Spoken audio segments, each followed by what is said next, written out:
online rừng gào Giê-xu chân đèn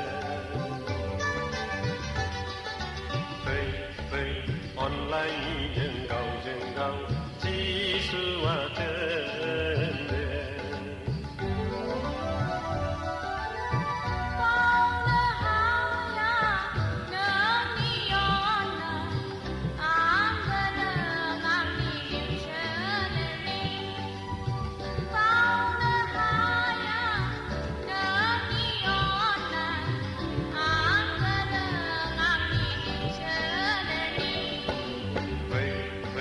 online rừng gào Giê-xu chân đèn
Online ao sẽ gửi chân lại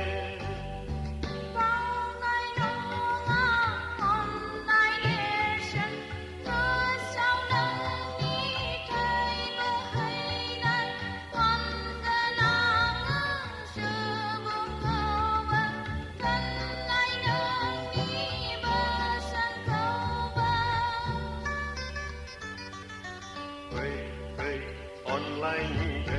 rừng gào Giê-xu chân đèn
thay vì khả năng mà nâng ni gần